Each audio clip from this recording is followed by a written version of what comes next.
na Abu Hanifa ni imamu wa madhahabi, na katika wale imamu wanne wa madhahabi Imamu Abu Hanifa ndio wa kwanza. Hakuwa sahaba Abu Hanifa, alikuwa katika tabi'in.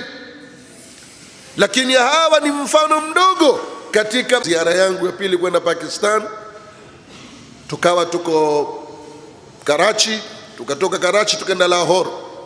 Sasa wale wenyeji wetu kule, nikawaambia mimi nasikia kuna shairi mmoja mkubwa katika Uislamu alizikwa huku Lahore, na shairi mwenyewe jina lake ni Muhammad Iqbal. Kuna bwana mmoja akaniambia, ustadhi, nitakupeleka mpaka kwenye kaburi lake. Muhammad Iqbal ni shairi mkubwa huyu. Tukaenda Lahore, tulipofika kule fanya ziara, tukafika mpaka kwenye kaburi la huyu Muhammad Iqbal al-Failasof al-Shair al-Mufliq. Yeye ana beti mbili, mashekhe mara nyingi huziimba beti hizo: idha al-imanu dha'a fala amanu wala dunya liman lam yuhyi dina wa man radiya al-hayata bighayri dinin faqad ja'ala al-fanaa lahu qarina. Hizi ni abiyati za Muhammad Iqbal, shairi huyu. Sasa katika kumsoma na nini, tukaona kwamba shairi zake hakuandika kwa lugha ya Kiarabu, aliandika nyingi kwa lugha ya Kifursi, akaandika na nyingine kwa lugha ya Kiurdu, lugha ya Kifursi na lugha ya Kiurdu, kisha ndio zikafanywa tarjama ila lughati al-arabia. Kwa hiyo wasema lugha ya Kifursi ndiyo lugha namba 2 katika kuutumikia Uislamu, na Mafursi wameutumikia sana Uislamu.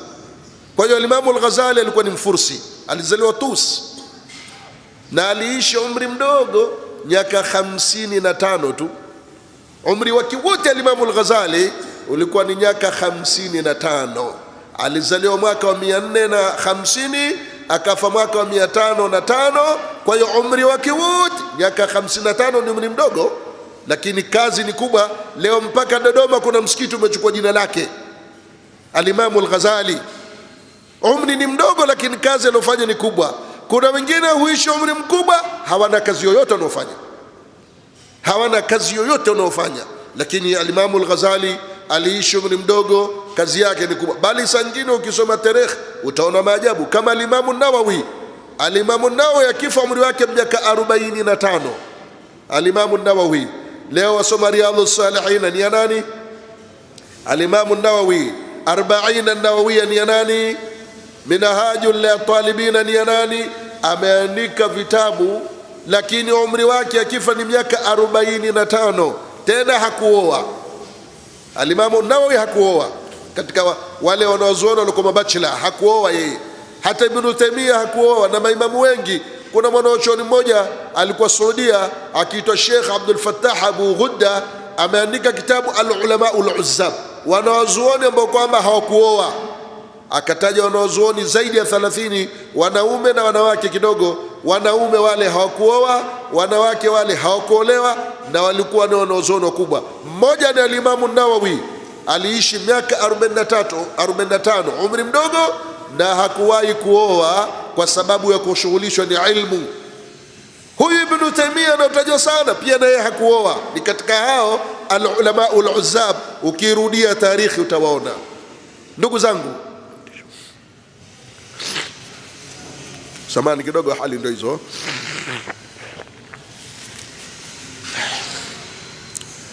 Ndugu zangu, wa Masjidul Ghazali, na wenyewe katika tarikhi wasema, waweza kusema Ghazali bitakhfifi zai au al-Ghazali, zote mbili za kubalika kitarikhi. Al-Ghazali, al-Ghazali wametaja wanazuoni bitakhfifi zai wa tashdidiha. Waweza al-Ghazali ni takhfif, al-Ghazali ni tashdid, zote mbili, lakini tumezoea Ghazali sisi. Lakini lau umemsikia mtu shaddada zaya, kilahuma musta'mal, zote mbili za kubalika tunaporudi kwenye wanazuoni wa tarikhi. Msikiti huu kazi yake ni kubwa, na msikiti wenyewe ni mkubwa, na kaida mambo makubwa hufanywa ni wakubwa. Msikiti mkubwa na kazi yake ni kubwa sana. Tumebahatika leo kuja kukaa na nyinyi, tumebahatika leo kuja kusikilizwa ni nyinyi, Tumebahatika leo kuja kuangaliwa ni nyinyi, tukitaraji maangalizi yenu yatatunufaisha, masikizi yenu yatanufaisha, na leo niliobahatika ni mimi, sio nyinyi. Mimi kuja hapa ndiyo niliobahatika, sio nyinyi kwamba mmepata bahati kuniona mimi. La, mimi najifakhiri kwamba leo nasikilizwa ni nyinyi. Mimi najifakhiri kwamba leo naangaliwa ni nyinyi. Mimi najifakhiri kwamba leo niko katika kituo hiki ambacho kwamba ni kikubwa na kazi yake ni kubwa. Waislamu, ndugu zangu mnaonisikiliza, Uislamu ni neema kubwa sana ambayo hakuna neema zaidi ya Uislamu. Ukiswali ni baada kwamba ni nani? Ni Muislamu. Ukifunga ni baada ya kwamba wewe ni nani? Ni Muislamu. Ukitoa zaka ni baada ya kwamba wewe umekuwa ni nani? Muislamu. Ukienda Maka ni baada ya kwamba wewe umekuwa ni nani? Ni Muislamu. Bali ukienda kule Maka kama si Muislamu, kuna mipaka fulani huruhusiwi. Ni kama mpira ule, kuna mistari, ukienda nje upigwa firimbi ukaambiwa umetoka nje huo. Na kuna mahala fulani kule Maka kuna hududul haram, asiyokuwa Muislamu haruhusiwi kupetuka kuingia maeneo yale. Ya ayyuhalladhina amanu innamal mushrikuna najas fala yaqrabu almasjid alharama ba'da amihim hadha. Kwa hiyo haya yote tunayofanya ni baada ya kutangulia Uislamu. Sasa neema hii ya Uislamu ni neema kubwa sana, na tufikirie kwamba mimi ni Muislamu, wewe ni Muislamu. Hatukujaza fomu, hakuna fomu mimi nimejaza kwa Muislamu, hakuna fomu wewe umejaza kwa Muislamu. Ni chaguo alokuchagulia nani? Nani alokuchagulia chaguo hilo? Ni Mwenyezi Mungu Subhanahu wa Ta'ala. Mwenyezi Mungu ndio alokuchagulia Uislamu, na Mwenyezi Mungu ndio anatuambia ndani ya Qur'ani, wa man yabtaghi ghayra al-islami dina falan yuqbala minhu wa huwa fil akhirati min al-khasirin. Yoyote mwenye kutaka usiokuwa Uislamu iwe ndiyo dini, hilo halikubaliwi. Haya ni maneno ya Mungu, ni andiko hili katika sura, katika Qur'ani, wa man yabtaghi ghayra al-islami dina falan yuqbala minhu wa huwa fil akhirati min al-khasirin, katika surat Al-Imran. Mola akatuambia tena, inna ad-dina inda Allahi al-islam, dini mbele ya Mwenyezi Mungu ni Uislamu. Ni chaguo la Mwenyezi Mungu Subhanahu wa Ta'ala huu Uislamu. Siku moja Masri, na Masri mimi nimewahi kwenda, nikakaa Kahira Egypt miezi mitatu, nikatembea mpaka Janubu Sinai, nikaenda mpaka Sharm el-Sheikh, nimekaa miezi mitatu, na naijua vizuri ile Al-Azhar Sharif sababu tulikuwa hapo. Misri siku za nyuma kulitokea mzozo baina ya mapote matatu, Waislamu na Mayahudi na Manaswara. Saa nyingine mambo haya hutokea hata kwangu kule nenda kuishi Gongoni, kulitokea vita baina ya sisi na Wakristo, vita vikubwa, lakini Mungu akatupa ushindi mkubwa, akatupa ushindi wa hali ya juu, sababu yule aliowasha moto wa vita katika zawadi kubwa aliopewa alipigwa jiwe, mpaka leo ana jicho moja kama Masihi Dajjal. Akikaa maisha atakumbuka kwamba hili jicho moja liliondoka kwa sababu ya kupinga Uislamu, mpaka leo ana jicho moja. Ukumbusho, hiyo zawadi yake aliopewa hiyo. Sasa Masjidi kulitokea fujo baina madhehebu matatu, Waislamu, Mayahudi na Manasara. Waislamu sisi tuna ushahidi ndani ya Qur'ani kwamba sisi ndio tulio njia sahihi na sisi ndio watu wa peponi. Mayahudi na wakasema hapana, sisi ndio tuko katika njia sawa na sisi ndio wa peponi. Manasara akasema la, sio nyinyi wala sio nyinyi, ni sisi. Ikawa ni fujo limeingia, watu uzozana, watu saa zote hakuna raha. Serikali ikaingia kati. Serikali ikaingia kati ikasema sasa lazima kufanywe mdahalo, kufanywe mkutano, udirikane, Waislamu watoe hoja zao, Mayahudi watoe hoja zao na Manasara watoe hoja zao, ili tujue wa kuingia peponi ni kina nani. chini ya ulinzi wa serikali, chini ya ulinzi wa serikali. Kapangwa ile siku, Waislamu wakadirikana, ikawa wametengewa eneo lao, hawa wamewekewa eneo lao, hawa Mayahudi wamewekewa eneo lao, serikali ndio wasimamia.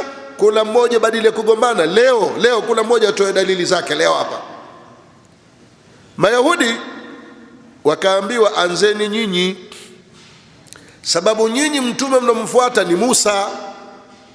Nyinyi Mayahudi mtume wenu ni Musa, kitabu chenu ni Taurati.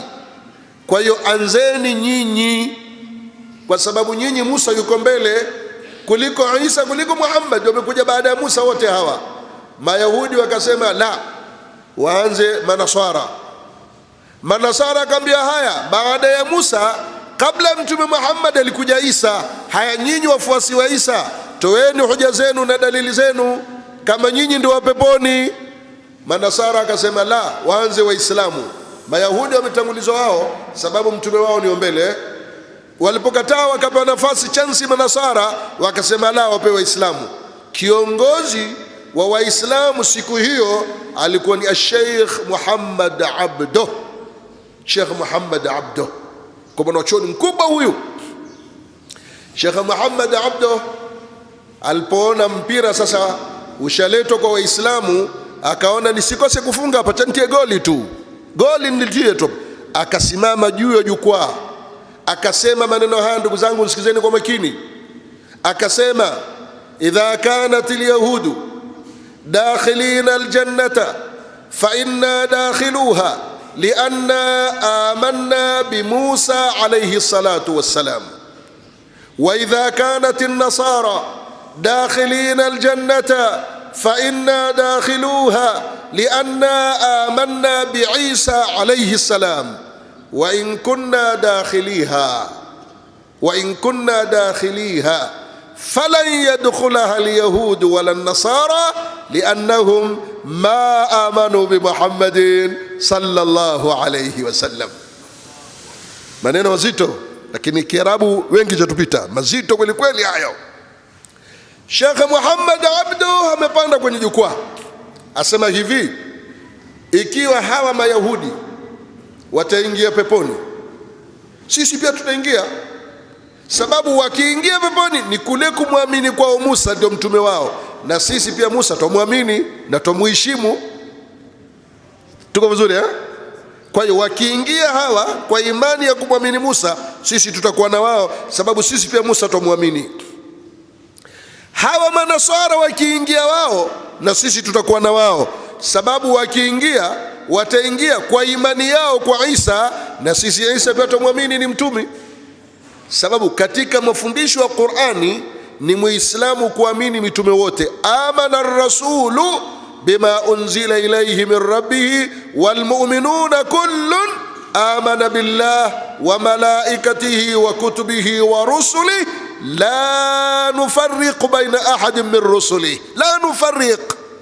Lakini angalia alivyokwenda, hawa wakiingia Mayahudi na sisi tutaingia na wao kwa imani yetu kwa Musa, na wao imani ya Musa ndio itayotia peponi.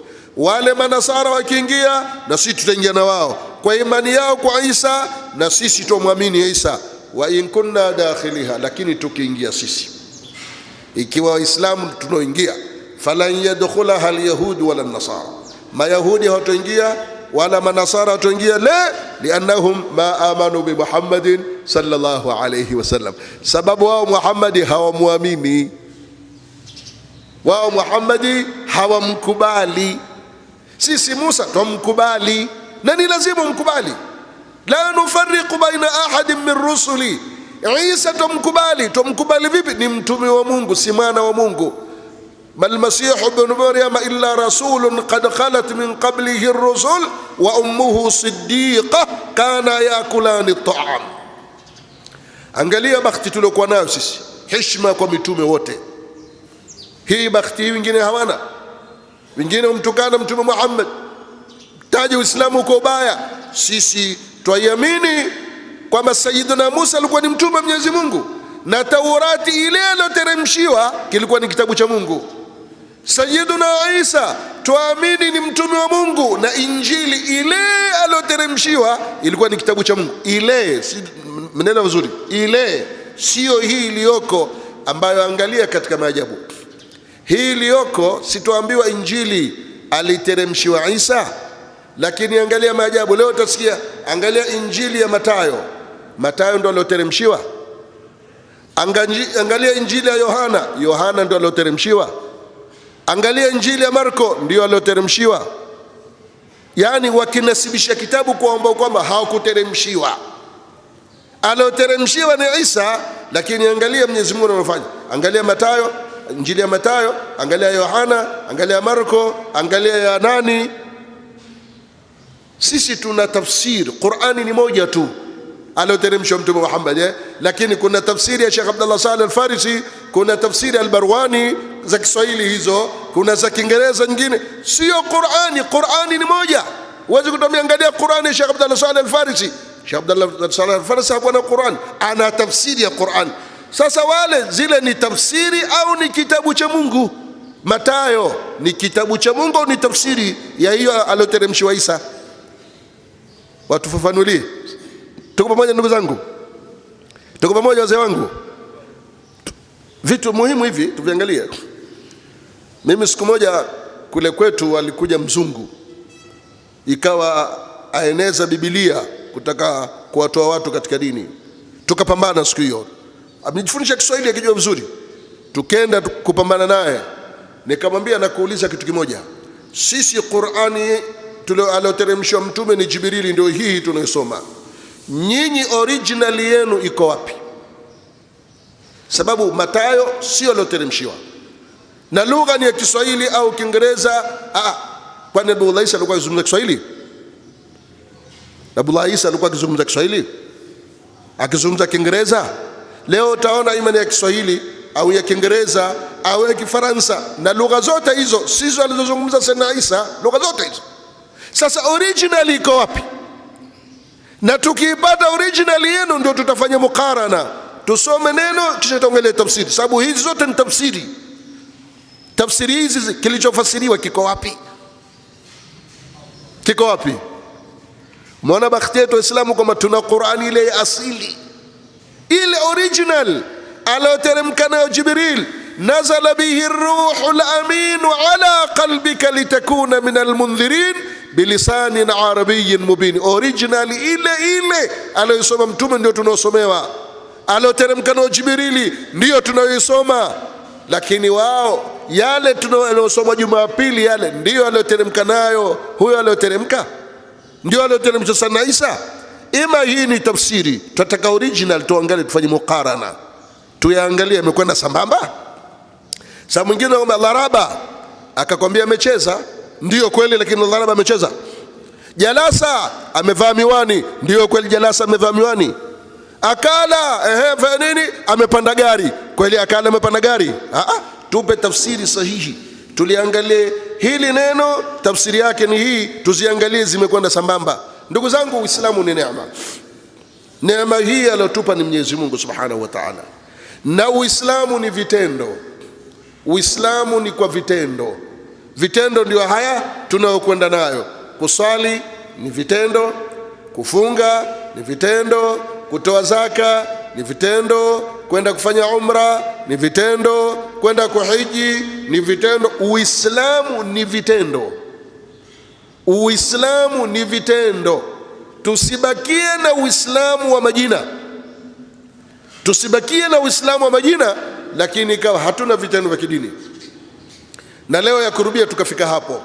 Utamwona Abdallah, utamwona Rukia, utamwona Fatuma, utamwona Salimu, lakini Salimu huyo ukimwangalia vituko vyake hata Firauna aogopa. Rukia huyo ukimwangalia vituko vyake hata shaitani amuogopa. Sababu tumefika stage leo shaitani badala ya kuwa ni mwalimu amekuwa ni mwanafunzi. Tumefika stage hiyo. Shaitani si atufundisha ubaya, inna ash-shaytana lakum aduwwun fattakhidhuhu aduwwa inma yad'u hizbahu liyakunu min ashabis sa'id. Si ndio anatufundisha mabaya? Lakini leo shaitani amekuwa sio mwalimu tena, shaitani amekuwa ni mwanafunzi sasa. Tembea barabarani uangalie, ili uhakikishe mashetani kweli mwanafunzi. Angalia vituko vinavyofanya ni watu, pengine majina ni Abdallah, ni Muhammad, ni Umar, ni Bakari, wafanye mambo vituko. Nenda ukaangalia ndugu zetu wanawake, Rukia, Fatuma, sio Yesha, vituko mpaka Ibilisi mwenyewe ashangaa. Ibilisi mwenyewe ashangaa na vituko ambavyo vafanywa ni Waislamu wengine. Wakifanya sio kwa Waislamu ndio mila yao, lakini sisi wenye Qur'ani, sisi wenye hadithi za Mtume, tukifanya vituko vile ni maajabu, na yafanywa hayo ni Waislamu wa leo. Kwa hiyo Uislamu jamani, sio majina wala mavazi. Uislamu ni vitendo. Tuwe na vitendo vya Kiislamu, tena vitendo kama namna vilivyopokewa kutoka kwa Mtume, sio kusali unavyotaka wewe. Yule mmoja siku moja alikuwa akiswali, akatokwa ni riahi. Nafikiri riahi tuelewa ustadhi, yaeleweka. Watu wote wakasikia, watoto walisikia, na wewe pia ikachafuka kidogo, lakini kwa yeye endelea kuswali tu. Jamaa tena, vipi huyu? Lakini wako ndani ya sala, wakasema ngoja tumalize tumuulize. Kukimaliza kuswaliwa kwa shekhe, vipi wewe umetokwa ni riahi na tumesikia, na wewe alikuwa umeichafua kiasi fulani. Asema la, mimi nilitawadha mara mbili, kwa hiyo nilikuwa na spare. Nitawadha mara mbili, nilikuwa na spare. Ule mmoja uliotanguka kwa zile riahi umesikia, kuna mwingine ninao ni spare part hiyo, kwa hiyo ule ndio umeendelea nao mambo hayo. Leo ingia misikitini uangalie kunavyoswaliwa, ndivyo inavyotakikanwa? Ndivyo Mtume alivyoswali? Ule mmoja siku moja msikitini bwana, tena msikitini kwangu huko ndiko Gongoni, alikuwa swali, akaja mtu kumpiga bega. Ile tufanya kama kuishara kwamba sasa bwana umepakia huko peke yako, fanya namna hii. Basi ile bwana alipopiga bega alizunguka, wataka nini? Amzungukie ule, wataka nini? Kisha karudi akaendelea na kuswali. Wataka nini?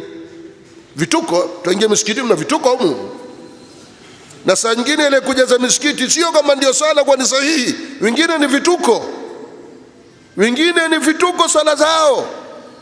Usiswali kama unavyotaka, sali kama inavyotakikana, wala usione aibu kama hujui kusoma. Usione aibu. Usifunge pia kama unavyotaka, funga kama inavyotakikanwa. Usifunge unavyotaka.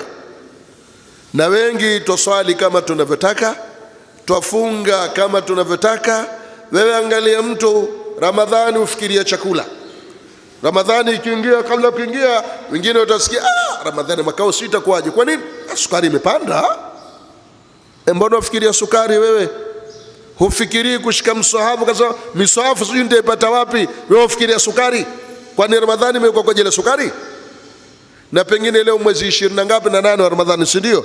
Pengine hujasoma juzu 28, hujasoma kabisa Qur'ani, yamalizika, na ni mwezi wa Qur'ani, si ndio? Shahru Ramadhana alladhi unzila fihi alquran. Wewe hujasoma hata juzuu moja ya Qur'ani. Hebu niambie, kufunga huko ni kama unavyotaka wewe, ni kama unavyotaka sheria? Kwa nini Ramadhani ingie na ndio mwezi wa Qur'ani, shahru Ramadhana alladhi unzila fihi alquranu, iwe muislamu hata juzuu moja hukusoma? Namalizika Ramadhani, pengine lao ingelikuwa kula siku umesoma juzuu moja, ingelikuwa leo na juzuu ngapi? Ya 28, lakini hujasoma hata 8. Hebu niambie, fungo sampulini, fungwa vipi muislamu mwezi wa Qur'ani hukuisoma Qur'ani? Je, baada ya mwezi wa Qur'ani mfungo mosi mpaka Shabani utasoma Qur'ani wewe? Hebu niambie, hali gani hii? Muislamu aingiliwa ni Ramadhani bila kusoma Qur'ani. At least uchache ingelikuwa wewe kula siku asoma juzuu moja, ingelikuwa leo na juzuu 28, kesho 29, kesho kutwa kamilisha, umepata khitima moja. Pamoja na kwa pia bado ni aibu, lau umesoma khitima moja Ramadhani yote kula siku juzuu moja, bado hujafanya kazi. Ramadhani ni mwezi wa kusoma Qur'ani zaidi. Uchache upate khitima 3. Asubuhi juzuu moja, mchana juzuu moja, jioni juzuu moja, ni 3 hizo. siku 10 umehitimisha, 10 nyingine umehitimisha, Ramadhani kimalizika umpata khitima ngapi? 3.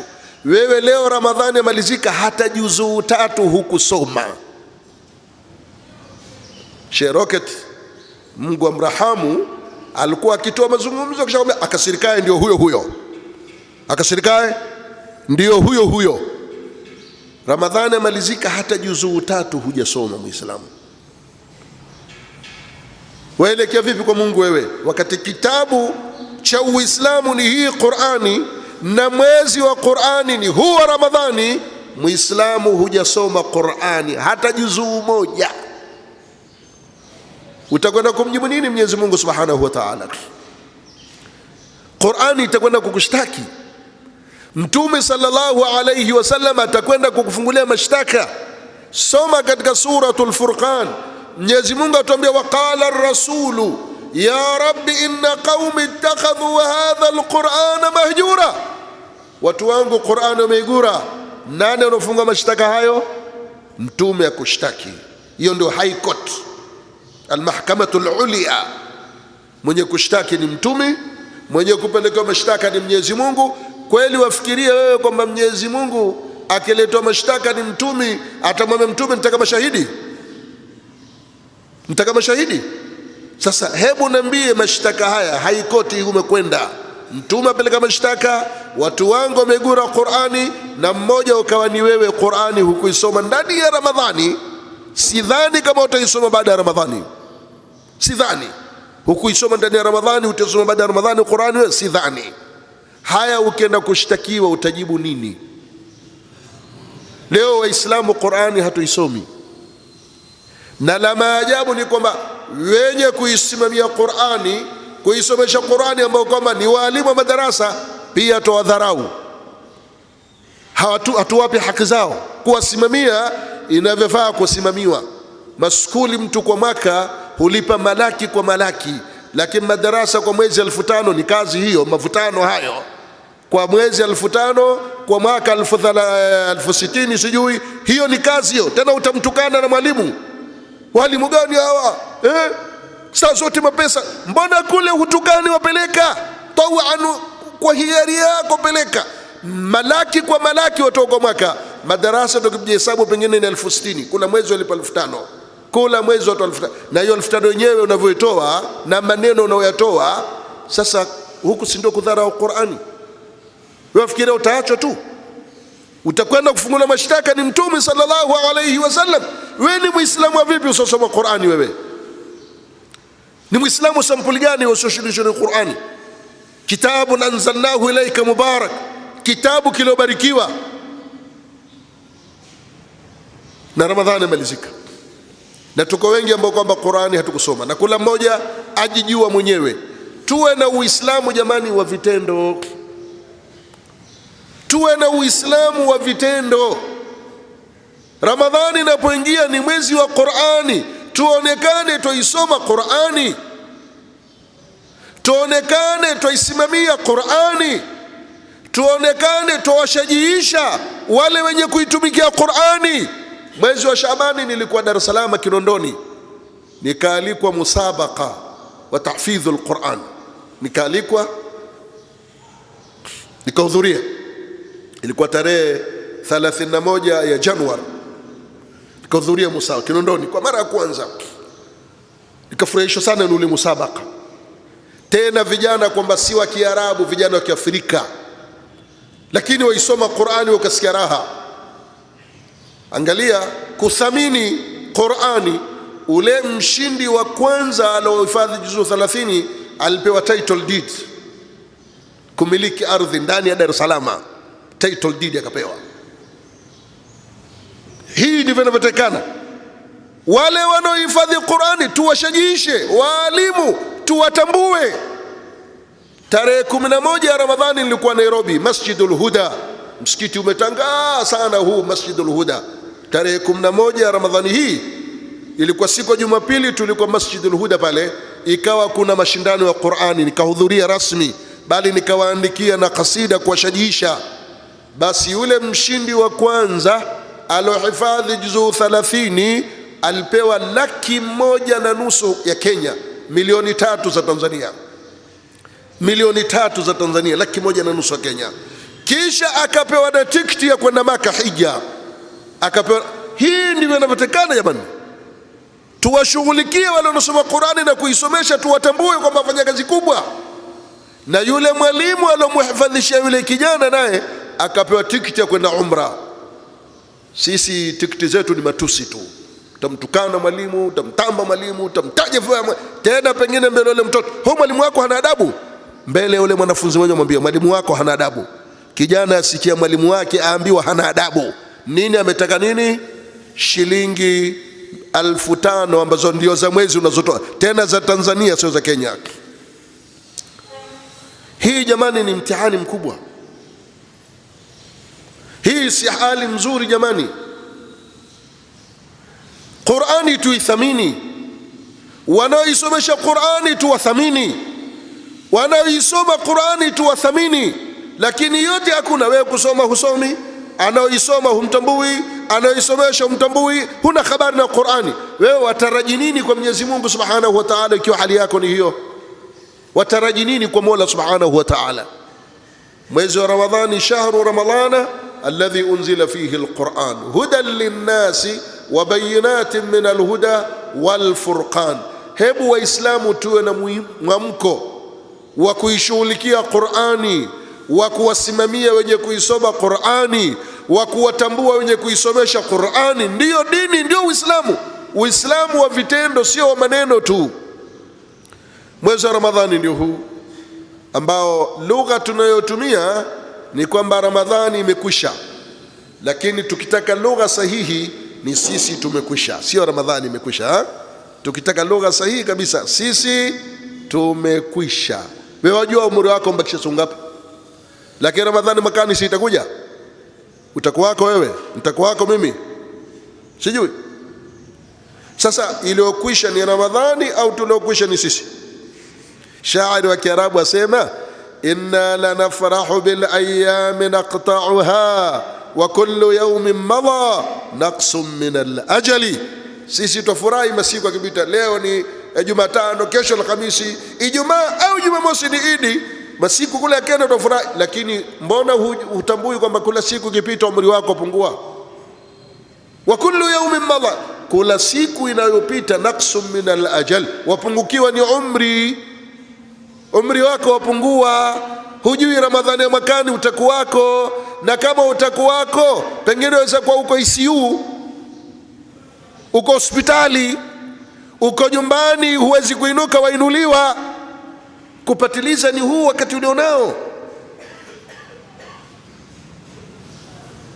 Na kariri tena ndugu zangu, Uislamu ni neema, sio chama cha siasa. La, Uislamu ni neema, na tukumbuke neema hii ni nani aliyotupa? Hakuna, sote sisi hapa tunaojaza fomu ni Mola ametuchagulia Uislamu, na tutakwenda kuona mbele ya safari ili ujue Uislamu ni neema. Saa ile ya kutoka duniani na akhera utakwenda kuona neema huko, kama hujaiona sasa wala hujaitambua sasa. Uislamu ni neema, na Uislamu ni vitendo. Tuonyeshe vitendo vizuri. Sala zetu tuziswali vizuri, saumu zetu tuzifunge vizuri, zaka zetu tuzitoe vizuri, tukenda hija tukatekeleze amali kwa uzuri, malezi yetu na majumba yawe ni malezi mazuri na kila kitu, sababu Uislamu umekamilika. Kuna hadithi nafikiri sote hapa tuijua, wala sitoisoma yote, tutasoma kipande kidogo ambacho hatukipelelezi. Mtume asema bunia alislamu ala khams. Tukome hapo. Umejengwa Uislamu kwa mambo mangapi? Matano. Suala, bunia alislam, umejengwa Uislamu, aloujenga ni nani? Uislamu si umejengwa? Si maneno Mtume haya? Aloujenga ni nani? Kweli humsikiti na mno ulivyo kulitafuta fundi yoyote tu akapewa contract ajenge bana? Tulitafuta mafundi specialist wale, ndio mafundi wa kisawasawa wenye uhodari ambao tushaona kazi zao mara kwingine. Pamoja na uhodari wao pia tuwasimamia, tuwafuatilia, si ndio? Tuangalia ile kazi namna unayofanya. Si kula ngoja wataka kujenga, akikwambia mimi ni fundi, wampe nyumba yako kujengea hata siku moja. wauliza watakafundi mzuri. Na mwanadamu la maajabu, kula mahala atakapazuri. Kama una ng'ombe pia waambia mtu nitafutie mchungaji mzuri. Sasa ng'ombe pia mchungaji mzuri, ng'ombe mchungaji mzuri, una mbuzi mchungaji mzuri. Mbona mambo ya dini hutaki uzuri? Mbona mambo ya Mungu hutaki uzuri wewe? Mchungaji wako ng'ombe zako wataka utafute mchungaji mzuri. Yule wa zamani ameondoka bana, au Simoni nataka mtafutie mchungaji mzuri, achunge mbuzi mzuri, lakini achunge ng'ombe mzuri, lakini mingine ya kidini hutaki mazuri, utakujifanyia tu. Sasa bunia al-Islam, umejengwa Uislamu, suala aloujenga ni nani? Leo utasikia Machina mahodari, angalia mabiriji, angalia mabarabara, Machina wajenga. Je, umejengwa ni Machina Uislamu? Sababu Mtume hakumtaja aloujenga, atomia umejengwa tu Uislamu. Tutafuteni sote aloujenga ni nani? Ni Machina? Kwambia la, si Machina. Majapani? La, si Majapani. Ni Wajerumani? La, si Wajerumani. Ni Wamarekani? La, si Wamarekani. Ni nani basi aloujenga? Bunia al-Islamu, umejengwa Uislamu, aloujenga ni Mwenyezi Mungu Subhanahu wa Ta'ala.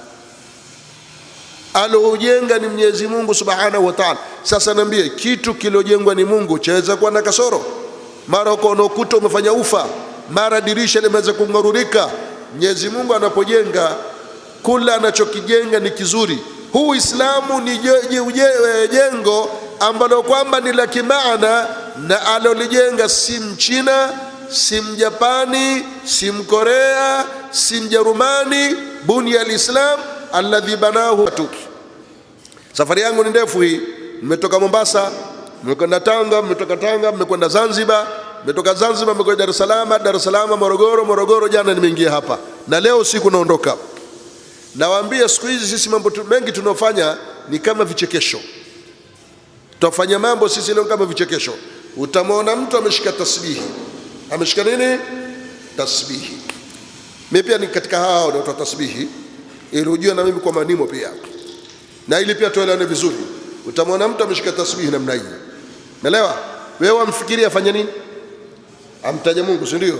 Amsabihi, amsalia Mtume, si ndio? Nenda ukamuulize, bana ile mvua ya juzi uliiona? Nikwambia ilikuwa kali na radi na ngurumo na huko zaendelea. Ni kweli si kweli? Jamani, nawauliza ndugu zangu, ni kweli si kweli hivyo? Ile mechi ya Simba na Yanga uliiona? Kwambia lile goli la kwanza ule alipolifunga alitumia uhadari wa hali na huko endelea.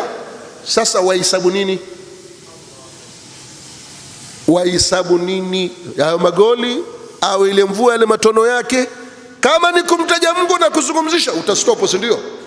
Mvua ilikuwa kali kweli tena, na maradi na mabarabara yameathirika, lakini ilikuwa kali wewe, na maradi na manini na barabara sehemu nyingine zimekatika na hukuendelea. Kumbe wewe lengo lako si kumtaja Mungu, umeshika ni fashion tu ile. Jamani, ndivyo alivyo, sivyo? Labda pengine nyinyi Dodoma hamko hivyo, lakini kwetu ndivyo watu walivyo hivyo. Yaani ushikwa wewe, msemeshe tu aloshika tasbihi hastop, aendelea yeye na ukujibu na ukuendelea. Umefahamu kwamba kuna kumtaja Mungu hapo? Si apate kuonekana kama ni shekhe barabarani tu, ndio? Matatizo haya ndio tuliokuwa nayo. Mambo tuyafanye kiada, sio ibada. Kwa hiyo Uislamu wetu jamani, nawaomba kwa kula heshima, mimi ndugu yenu Muislamu, mimi ni Muislamu, sikujaza fomu, ni Mungu amenichagulia Uislamu, na namuomba kwa kula unyenyekevu anihitimishe kwa Uislamu. Na sisi sote tumuombeni Mwenyezi Mungu kwa unyenyekevu atuhitimishe tukiwa ni Waislamu. Man kana akhiru kalamihi la ilaha illa Allah dakhala aljanna, ikiwa mwisho maneno yako ni la ilaha illa Allah, ndio Uislamu kumkubali Mwenyezi Mungu, wewe ni wa peponi. Omba sana husnul khatima, kuwa na vitendo, kula ambalo kwamba liona silo, jaribu kubadilisha. Sisi mwa maisha mwana ubadilisha. Hukaa mtaa fulani kama mwana mambo si mazuri hugura, ufanya biashara fulani kama mwana si nzuri hubadilisha. Sasa mambo ya kidini kama mwana alifanya sivyo, badilisha. Sio mimi nitafanya hivyo bwana. Umefahamu? Sitaki maneno mengi, sitaki shekhe hapa. Hivi karibuni kuna kijana nilimwona nje msikitini mara 6. kijana aingia msikitini na nyele nzile za kisasa mara 6. Mimi nikamwambia, wewe wenda kumwabudu Mwenyezi Mungu namna hiyo? Anaambia, usiniingilie, Mwenyezi Mungu ndio ajua. Mwenyezi Mungu ndio ajua. Na majawabu hayo pengine humu pia wajibu namna hiyo hiyo. Utamwona mtu atawadha sivyo, ukimwambia kwamba usiniingilie bwana, Mungu ndio ajua. Mungu ndio ajua. Sio Mungu ajua, na sisi pia tumesoma tunajua kwamba hivyo sivyo. Sawa, sisi tumesoma tunajua hivyo sivyo unavyofanya. Ndugu zangu na wazee wangu nyote, Mungu amenipa nishati ya kuweza kuzungumza pamoja na mafua, pamoja na homa, lakini nishati Mungu amenipa, nimezungumza na naona nimezungumza sana. Sasa na saa 11:30, si ndio? Naona nimezungumza sana. Nirudishe maiki kwa mzee wangu alionikurubisha kwa kula heshima na kula adabu na kula unyenyekevu. Kama kuna mwingine atanambia, lakini nawashukuru sana, nawashukuru sana, nawashukuru sana. Mwenyezi Mungu atubarikie mimi na nyinyi sote fi dini wad dunya wal akhirah. Wassalamu alaikum wa rahmatullahi wa barakatuh. Hayakallah, hayakallah. Wa alaikum salam wa rahmatullahi wa barakatuh. Sheikh Said Al-Hasan, kwa niaba ya uongozi wa msikiti na waumini wote, tunakushukuru sana. Tunakushukuru kwa kutupa faida nyingi kabisa katika darasa la leo, lakini tunakushukuru kwa kuweka nia kwamba utatafuta siku maalum utakuja hapa msikiti wa Ghazali Dodoma, uje utueleze historia ya huyu Imamu Ghazali. Sisi tunasema tumekwisha pokea taarifa hiyo na tuko tayari siku yoyote, mwezi wowote, kukupokea na kuweza kupata tarehe ya Imamu Ghazali. Lakini vile vile tunakushukuru kwa sifa kubwa uliyotupa waumini wa Ghazali, kwamba unatupenda.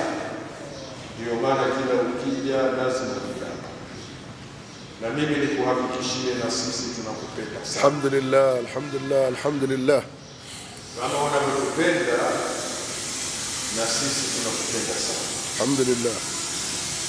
Lakini vile vile tukushukuru kwa sifa nyingine uliyotupa ya msikiti wa Ghazali. Ni msikiti mkubwa wa kisasa, na kila ukija unakuta watu umma umejaa katika msikiti, na hii ndio sifa ya Ghazali. Ukija Uhuru, ukija Alasiri, ukija Ijumaa, ukija Ramadhani, hata ukija baada ya Ramadhani, hapa ni mafuriko tu. Kwa hivyo sisi umetuthibitishia wewe ambaye si mkazi wa Dodoma kwamba Ghazali watu wanajaa, falillahi alhamdu, na wasikilizaji wako nao wamekusikiliza. Baada ya hayo, tunakuomba uje tena siku nyingine, uje tena siku nyingine, na uje tena na uje tena, na kama walivyosema mwenye, hapa ni kwako. Wewe mshike wanikumbushe, hapa ni kwako umesema, na sisi tunakiri kabisa uliosema ni kweli. Hapa ni kwako, hapa ni kwako kabisa, wakati wowote, siku yoyote, saa yoyote, hapa ni kwako.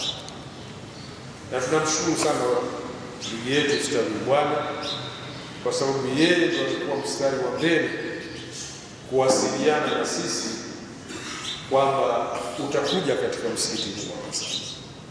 Tunamshukuru sana kwa ukarimu wake, kwa mapenzi yake, jinsi anavyoshirikiana na uongozi huu kwa vizuri zaidi.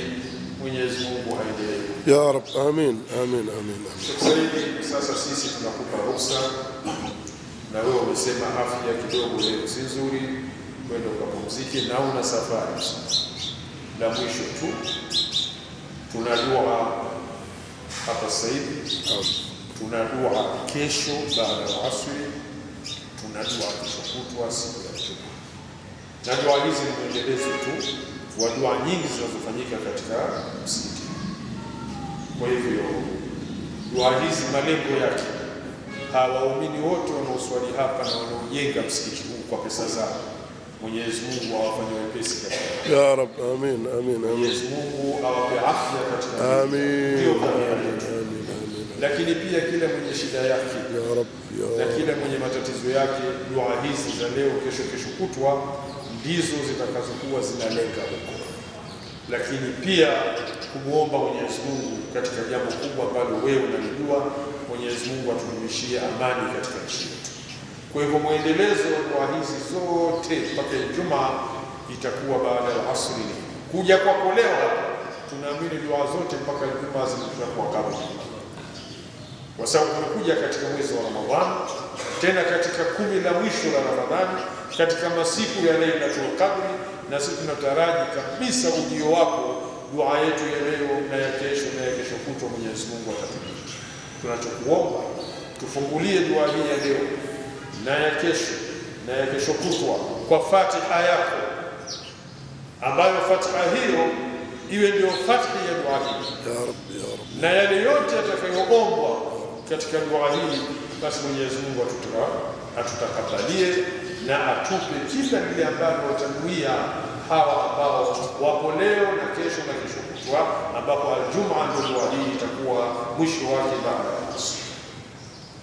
Hivyo ni waombe waumini watie nia kila mmoja kwa lile alilokusudia, na Sheikh Said Ali Hassan aweze kututumia Fatiha kwa nia zetu hizo ambazo nimezisema, na kisha akishatia Fatiha yeye tunamruhusu aende akapumzike kwa afya yake, na ana safari usiku.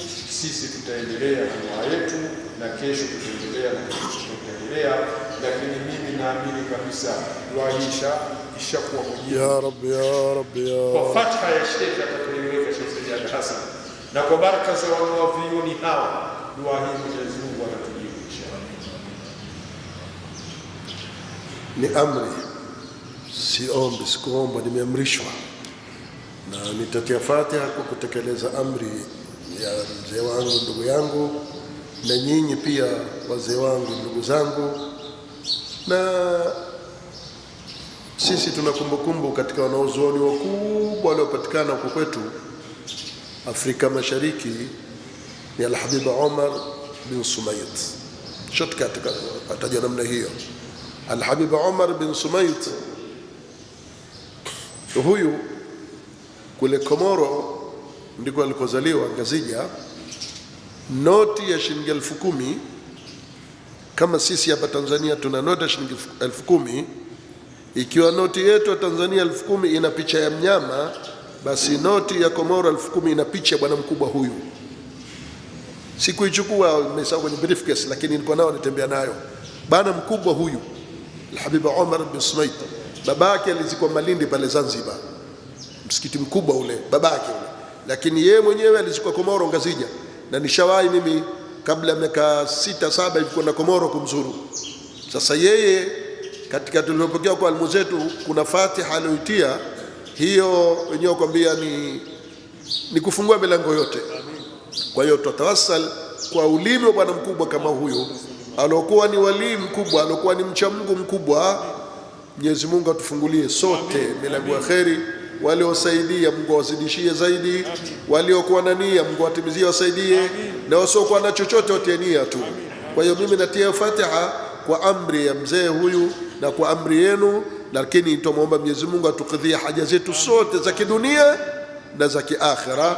Al-Fatiha. Inna Allaha yaftah bi khair wa yakhtim bi khair wa yaj'alna wa iyyakum min ahli al-khair wa yu'ti kulla sa'ilin ma sa'al wa kulla amilin ma ammal ويرزقنا وإياكم من رزقه الحلال ويبارك لنا ولكم في الأهل والمال والعيال ويكفينا وإياكم شر ما تأتي به الأيام والليال ويرزقنا وإياكم كمال اليقين وكمال الاستقامة وكمال الخشية وكمال المتابعة وكمال حسن الخاتمة ويجعل جمعنا هذا جمعا مرحوما وتفرقنا من بعده تفرقا مؤيدا معصوما ولا يجعل فينا ولا منا ولا معنا ولا في أمة سيدنا محمد صلى الله عليه وسلم شقيا ولا مترودا ولا محروما على هذه النيات وكل نية صالحة نواها عباد الله الصالحون سابقا ولاحقا ونويناها نحن الحاضرون وإلى حضرة النبي سيدنا محمد المصطفى صلى الله عليه وآله وصحبه الكرام. الفاتحة. بسم الله الرحمن الرحيم. الحمد لله رب العالمين الرحمن الرحيم مالك يوم الدين إياك نعبد وإياك نستعين اهدنا الصراط المستقيم صراط الذين أنعمت عليهم غير المغضوب عليهم ولا الضالين. أعوذ بالله من الشيطان الرجيم. بسم الله الرحمن الرحيم. ياسين والقرآن الحكيم إنك لمن المرسلين على صراط مستقيم تنزيل العزيز الرحيم لتنذر قوما ما أنذر آباؤهم فهم غافلون قد حق القول على أكثرهم فهم لا يؤمنون إنا جعلنا في أعناقهم أغلالا فهي إلى الأوتار فهم مقمحون وجعلنا من بين أيديهم سدا ومن خلفهم سدا فأغشيناهم فهم لا يبصرون وسواء عليهم أأنذرتهم أم لم تنذرهم لا يؤمنون إنما تنذر من اتبع ذكر وخشى الرحمن بالغيب فبشروا بمغفرة وأجر كريم. إنا نحن نحيي الموتى ونكتب ما قدموا وآثارهم وكل شيء أحصيناه في إمام مبين. واضرب لهم مثلا أصحاب القرية إذ جاءها المرسلون إذ أرسلنا إليهم 2 فكذبوهما فعززنا بثالث فقالوا إنا إليكم مرسلون قالوا ما أنتم إلا بشر مثلنا وما أنزل الرحمن من شيء إن أنتم إلا تكذبون قالوا ربنا يعلم إنا إليكم لمرسلون وما علينا إلا البلاغ المبين. قالوا إنا تطيرنا بكم لئن لم تنتهوا لنرجمنكم ولمسنكم منا عذاب أليم. قالوا طائركم معكم وإن ذكرتم بل أنتم قوم مسرفون. وجاء من أقصى المدينة رجل يسعى قال يا قوم اتبعوا المرسلين اتبعوا من لا يسألكم أجرا مهتدون. وما لي لا أعبد الذي فطرني وإليه ترجعون أتخذ من دونه آلهة إن يردني الرحمن بضر لا تغن عني شفاعتهم شيئا ولا ينقذون إني إذا لفي ضلال مبين. إني آمنت بربكم فاسمعون. قيل ادخل الجنة قال يا ليت قومي يعلمون بما غفر لي ربي وجعلني من المكرمين. وما أنزلنا على قومه من بعده من جند من السماء وما كنا منزلين إلا صيحة واحدة فإذا هم خامدون. يا حسرة على العباد ما يأتيه من رسول إلا كانوا به يستهزئون. ألم يروا كم أهلكنا قبلهم من القرون أنهم إليهم لا يرجعون وإن كل لما جميع لدينا محضرون. وآية لهم الأرض الميتة وأحييناها وأخرجنا منها حبا فمنه يأكلون.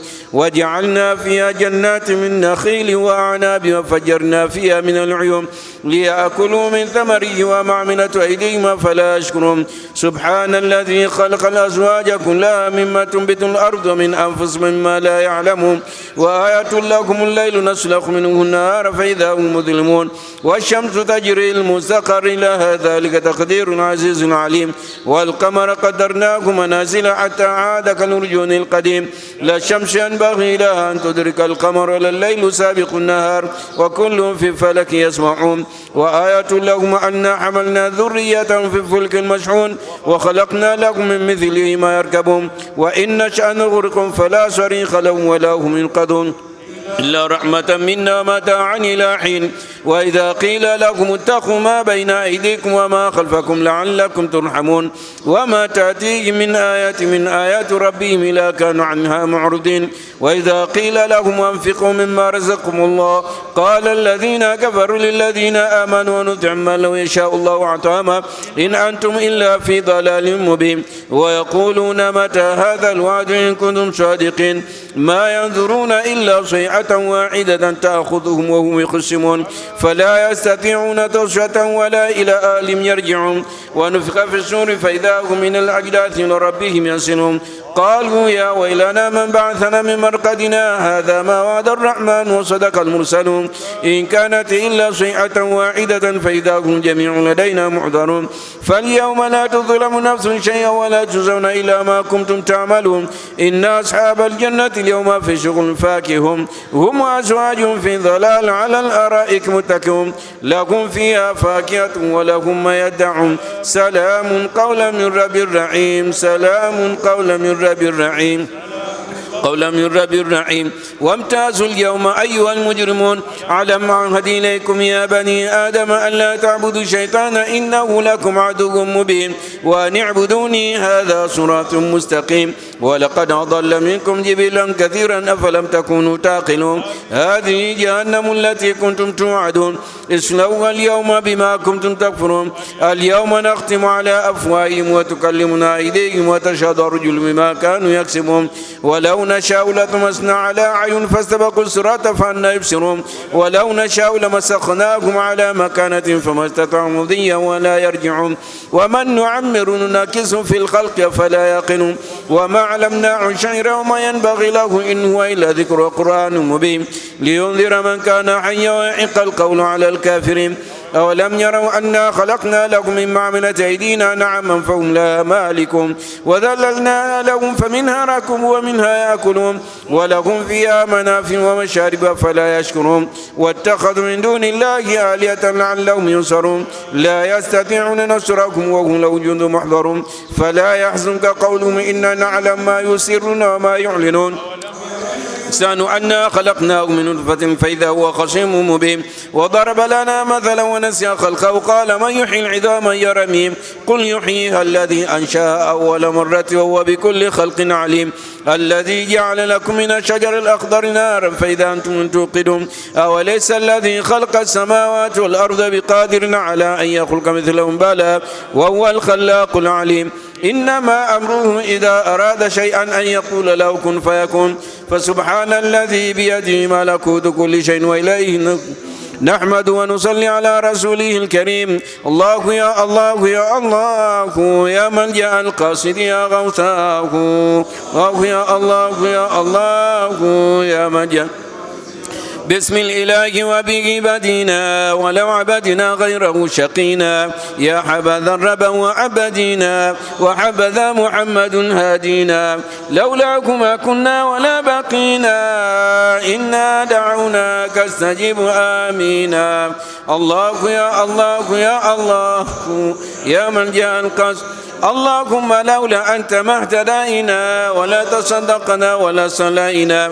فأنزل سكينة علينا وثبت الأقدام إن لقائنا نحن الأولى جاءوك مسلمين إنا دعوناك استجب آمينا الله يا الله يا الله يا من والمشركون قد بغوا علينا إذا أرادوا فتنة أبينا وقد تداعى جمعكم علينا تبقى الأحاديث التي روينا فارددكم اللهم خاسرين إنا دعوناك استجب آمين الله الله يا من الله يا رحمن يا رحيم الله يا حي ويا قيوم الله يا قوي يا قديم الله يا علي يا عظيم لا ينبغي للقوم أن يعلونا إنا دعوناك استجب آمينا الله يا الله يا الله يا من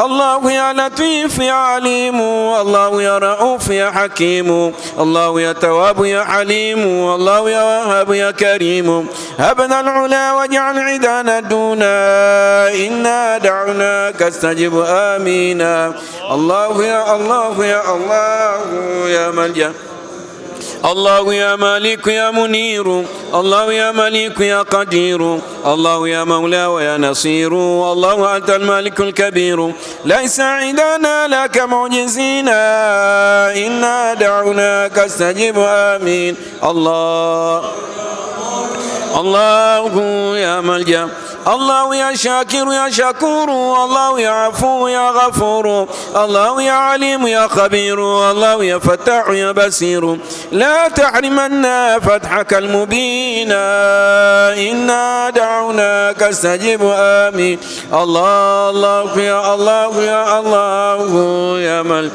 الله يا ظاهر يا جليل الله يا باطن يا وكيل الله يا صادق يا جميل الله يا حافظ يا كفيل كن حافظا لنا وكن معينا إنا دعونا كاستجب آمينا الله يا الله يا الله يا من الله يا غني يا حميد الله يا مغني ويا رشيد الله يا مبدي يا معيد الله يا عزيز يا مجيد لعزك توحيد يشكن الغنى إنا دعوناك استجب آمين الله الله يا ملجأ الله يا قادر يا مقتدر الله يا قاهر يا مؤخر الله يا فاطر يا مصور الله يا محصي ويا مدبر دبر لنا ودمر لعادينا إنا دعوناك استجب آمين الله يا الله يا الله يا من الله يا دائم لا يموت الله يا قائم لا يفوت الله يا محيي ويا مميت الله يا مغيث يا مقيت كن غوثنا وعسننا الحسينا إنا دعوناك استجب آمين الله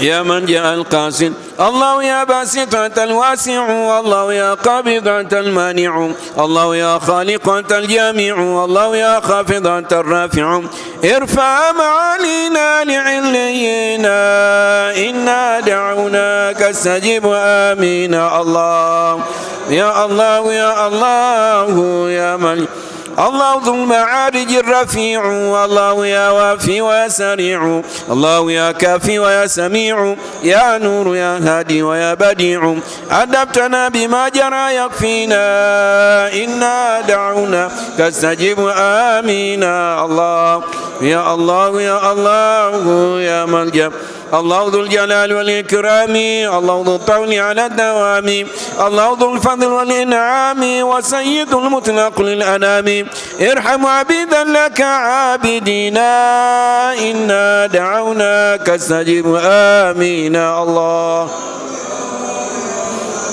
يا من جاء الله يا أول أنت الواحد الله يا آخر أنت الراشد يا وتر يا متكبر يا واجد يا بر يا متفضل يا ماجد بفضلك قبلنا على ما فينا إنا دعونا كاستجب آمين الله يا الله يا الله يا من الله يا مبين يا ودود الله يا محيط يا شهيد الله يا متين يا شديد يا من والفعال ما يريد إنا ضعف لك قد لجينا إنا دعوناك استجب آمين الله الله يا ملك الله يا معز يا مقدم الله يا مذل يا منتقم البادئ الباقي فلا ينعدم المحسن الوالي الحفيظ الأكرم ليس لنا سواك من يحمينا إنا دعوناك استجب آمين الله يا الله يا الله يا من الله يا وارث أنت الأبد الله يا باعث أنت الأحد يا مالك الملك الإله صمد لا كف لا والد لا ولد كف العد عنا فقد أوذينا إنا دعوناك استجب آمين الله الله يا الله يا الله الله يا غالب يا قهار الله يا نافع أنت الضار الله يا بارئ يا غفار يا رب يا ذا القوة الجبار قوم لنا الدنيا وقوي دينا إنا دعوناك استجب آمين الله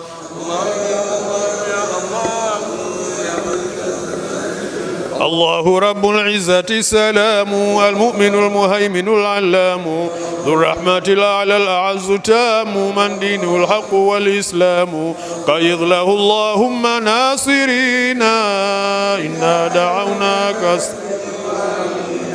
الله يا الله يا الله يا الله أنت المتعالي الحكم والفرد ذو العرش الولي الأحكم الغافر المعطي الجواد المنعم العادل العدل الصبور الأرحم مكن لنا في أرضنا تمكينا إنا دعوناك استجب. الله يا الله يا الله يا ملجأ الله يا قدوس يا برهان يا بر يا حنان يا منان يا حق يا مقسط يا ديان تباركت أسماؤك الحسان بها قرعنا بابك المسونا إنا دعونا. الله يا الله يا الله يا ملجأ الله يا خلاق يا منيب والله يا رزاق يا حسيب الله يا قريب يا رقيب والمستعان السامع المجيب المستعان السامع المجيب إنا دعونا آمين. الله يا الله يا الله يا ملجأ اللهم اغفر لنا ولعبدك المذنب ضعيف يوسف إسماعيل نبهاني مؤلف هذا التوسل وأدخلنا وإياه الجنة من غير سابقة عذاب وأوصل إلى روحه ثواب هذه الفاتحة.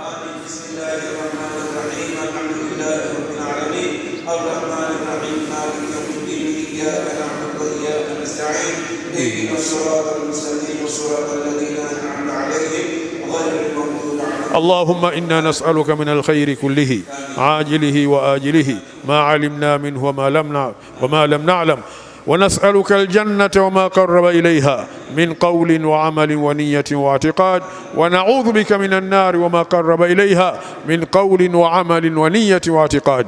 اللهم احسن عاقبتنا في الأمور كلها وأجرنا من خزي الدنيا وعذاب الآخرة. ربنا آتنا في الدنيا حسنة وفي الآخرة حسنة وقنا عذاب النار واغفر لنا ولجميع المؤمنين والمؤمنات والمسلمين والمسلمات الأحياء منهم والأموات برحمتك يا أرحم الراحمين. سبحان ربك رب العزة عما يصفون وسلام على المرسلين